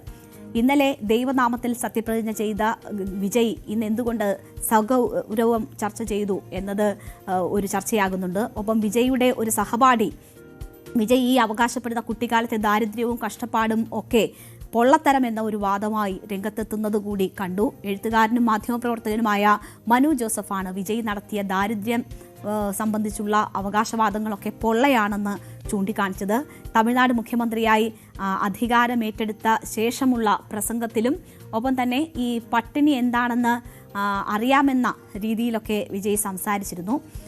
ഇതെല്ലാം പൊള്ളത്തരമാണ് എന്നതാണ് ഈ കൂട്ടുകാരൻ തന്നെ പറയുന്നത്. 3ാം ക്ലാസ്സിൽ വിജയ് തൻ്റെ സഹപാഠിയായിരുന്നു എന്നും വിജയുടെ പിതാവ് മകനെ ചലച്ചിത്ര മേഖലയിലേക്ക് ലക്ഷ്യമിട്ടുകൊണ്ടാണ് വളർത്തിയെടുത്തതെന്നും ഒക്കെയാണ് മനു ജോസഫ് ആരോപിക്കുന്നത്. അക്കാലത്ത് മറ്റേത് നിർമ്മാതാവിനെയും പോലെയുള്ള സാമ്പത്തിക ഞെരുക്കം അനുഭവപ്പെട്ടിരിക്കാമെങ്കിലും അതിനെ തമിഴ്നാട്ടിലെ മറ്റ് പാവങ്ങൾ അനുഭവിക്കുന്ന ദാരിദ്ര്യമായി ഒന്നും താരതമ്യം ചെയ്യാനാകില്ല എന്നുമാണ് മനു ജോസഫ് ട്വീറ്റ് ചെയ്തിരിക്കുന്നത്. അപ്പോൾ അത് വലിയ രീതിയിൽ ചർച്ചയാകുന്നുണ്ട്. സ്വാധീനമുള്ള പലരും കടത്തിലാകുന്നതും ദാരിദ്ര്യവും തമ്മിൽ വലിയ വ്യത്യാസമുണ്ട് എന്ന ഒരു കാര്യമാണ് അദ്ദേഹം ആ പോസ്റ്റിലൂടെ ചൂണ്ടിക്കാട്ടുന്നത്. അപ്പോൾ രാഷ്ട്രീയ വിരോധികൾക്ക് വിജയുടെ സുഹൃത്തു വഴി അങ്ങനെ ഒരു ചർച്ച ഉണ്ടാക്കാനുള്ള അവസരം കൂടി അദ്ദേഹത്തിൻ്റെ ആ സമൂഹ മാധ്യമത്തിലെ കുറിപ്പ് നൽകുകയാണ്. രാഷ്ട്രീയത്തിലെത്തുമ്പോൾ ജനങ്ങളുടെ അനുതാപം പിടിച്ചുപറ്റാൻ ഇത്തരം ദാരിദ്ര്യ കഥകൾ ചമയ്ക്കുന്നത് ശരിയല്ല എന്നൊരു വിമർശനമാണ് ഈ ഫേസ്ബുക്കിൽ കുറിപ്പിലുള്ളത്. അതാണ് വലിയ രീതിയിൽ ചർച്ചയാകുന്നത്. നമ്മൾ നേരത്തെ കണ്ട ദൃശ്യങ്ങളിലേക്ക് കൂടി വന്നാൽ സ്റ്റാലിനെ കണ്ടുകൊണ്ട് ഭരണം തുടങ്ങുന്ന വിജയിയാണ് നമ്മൾ കാണുന്നത്. വിജയ് മുൻ മുഖ്യമന്ത്രിയായ MK സ്റ്റാലിനെ വീട്ടിലെത്തിയാണ് കണ്ടത്. വലിയ ഊഷ്മളമായ സ്വീകരണം വിജയ്ക്ക് അവിടെ ലഭിക്കുന്നുണ്ട്. മഞ്ഞ ഷോൾ അണിഞ്ഞാണ് MK സ്റ്റാലിനും ഉദയനിധി സ്റ്റാലിനും വിജയിയെ സ്വീകരിച്ചത്. അനുഗ്രഹം തേടുന്നതിനൊപ്പം ഭരണ നിർവഹണത്തിന് വേണ്ട അഭിപ്രായങ്ങൾ കൂടി ആരായാനാണ് മുതിർന്ന നേതാക്കളുമായി കൂടിക്കാഴ്ച നടത്താൻ TVK തീരുമാനിച്ചിരിക്കുന്നത്, വിജയ് തീരുമാനിച്ചിരിക്കുന്നത്. ആ കൂടിക്കാഴ്ചയാണ് സ്റ്റാലിൻ്റെ വീട്ടിൽ നിന്ന് ആരംഭിച്ചിരിക്കുന്നത്. സ്റ്റാലിൻ്റെ വീട്ടിൽ വിളിച്ച് അനുമതി ചോദിച്ച് അങ്ങനെയാണ് വിജയ് എത്തിയത്. നമുക്കറിയാം ഈ പ്രചരണ രംഗത്ത് ഉടനീളം ഉദയനിധി സ്റ്റാലിൻ വിജയുടെ പേര് പോലും പരാമർശിച്ചിരുന്നില്ല. ഇന്ന് സഭാ നടപടികൾ നടക്കുമ്പോഴും ഉദയനിധി സ്റ്റാലിൻ വിജയിയെ പരാമർശിക്കുകയോ അദ്ദേഹത്തിന് മുഖം കൊടുക്കുകയോ പോലും ചെയ്തിരുന്നില്ല. ഈ ഘട്ടത്തിലും അവരുടെ വസതിയിലെത്തി കണ്ട് അനുഗ്രഹം വാങ്ങിച്ച് അവരോട് സംസാരിച്ച് ആശയവിനിമയം നടത്തി ഭരണം തുടങ്ങുന്നു എന്ന ഒരു മാതൃക സൃഷ്ടിച്ചിരിക്കുകയാണ് വിജയ്. അതിനായിരുന്നു ഈ സന്ദർശനം. തുടർന്ന് മറ്റ് രാഷ്ട്രീയ നേതാക്കളെയും നേരിട്ട് കണ്ട് ഈ രീതിയിലുള്ള സന്ദർശനം നടത്തും എന്നതാണ് മനസ്സിലാകുന്നത്. വൈക്കോ ഉൾപ്പെടെയുള്ള മുതിർന്ന നേതാക്കളെയൊക്കെ വിജയ് വീട്ടിലേക്ക് ചെന്ന് സന്ദർശിക്കും. അവരുടെയും അഭിപ്രായവും ഒപ്പം തന്നെ അനുഗ്രഹവും ഒക്കെ തേടും. AIADMK നേതൃത്വത്തെ കാണുന്ന കാര്യത്തിൽ മാത്രം പക്ഷേ ഇപ്പോഴും അനിശ്ചിതത്വം നിലനിൽക്കുന്നു എന്ന കാര്യങ്ങളൊക്കെയാണ് വരുന്നത്. എന്തായാലും ഇതൊരു പുതിയ തുടക്കമാണ്. നമുക്കറിയാം തെരഞ്ഞെടുപ്പ് മത്സരങ്ങൾ അതുണ്ടാകും. അതിൽ ജയിക്കുന്ന കക്ഷിയും തോൽക്കുന്ന കക്ഷിയും ഒക്കെ ഉണ്ടാകും. എന്നാൽ അതിനുശേഷം ഭരണം കൊണ്ടുപോകേണ്ടത് അതൊരു കൂട്ടായ ഉത്തരവാദിത്തമാകണം. അവിടെ പ്രതിപക്ഷത്തിനും ചില റോളുകൾ ചെയ്യാനുണ്ട്. അവിടെ കൂട്ടായ തീരുമാനങ്ങൾ വേണം, പ്രതിപക്ഷത്തിൻ്റെ സഹകരണം വേണം. ജനങ്ങൾക്ക് വേണ്ടിയാണ് ഈ ഭരണം എന്ന ബോധ്യം വേണം. ജനങ്ങൾക്ക് വേണ്ടി കൊണ്ടുവരുന്ന പദ്ധതികൾ അതിന് രാഷ്ട്രീയം നോക്കാതെയുള്ള പിന്തുണ വേണം. അല്ലെങ്കിൽ രാഷ്ട്രീയം വെച്ചുകൊണ്ടുള്ള ഉണ്ടാവുകയാണെങ്കിൽ അത് ആ ഭരണത്തെ ബാധിക്കും. അതിൻ്റെ ബുദ്ധിമുട്ട് നേരിടേണ്ടി വരുന്നത് ജനങ്ങളായിരിക്കും. ഇങ്ങനെ ഒരു സാഹചര്യമുണ്ട്. അപ്പോൾ രാഷ്ട്രീയം മാറ്റിവെച്ചുകൊണ്ടുള്ള സഹകരണം പല മേഖലകളിലും ഒരു ഭരണത്തെ സംബന്ധിച്ച് ആവശ്യമാകുന്ന ഘട്ടമുണ്ട്. അതിൻ്റെ ഒരു തുടക്കമാണോ വിജയ് ഇപ്പോൾ നൽകിയിരിക്കുന്നത് എന്ന സൂചനയാണ് ഈ ദൃശ്യങ്ങൾ കാണുമ്പോൾ ഉണ്ടാകുന്നത്. എന്തായാലും നല്ല തുടക്കം എന്നതാണ് വിജയുടെ ഇന്നലത്തെ സത്യപ്രതിജ്ഞാ ചടങ്ങിലെ പെർഫോമൻസ്, അദ്ദേഹത്തിൻ്റെ വാക്കുകൾ, അദ്ദേഹത്തിൻ്റെ ആദ്യ തീരുമാനങ്ങൾ ഒക്കെയും നൽകിയിരുന്നത്. അതിൻ്റെ തുടർച്ച തന്നെ ഇന്നും ഉണ്ടാകുന്നു.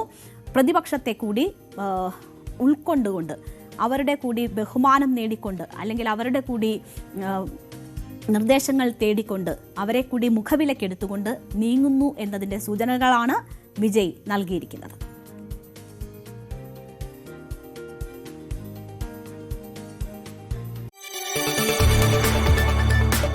കൂടുതൽ വാർത്തകൾക്ക് news 18 Keralam YouTube channel subscribe ചെയ്യുക.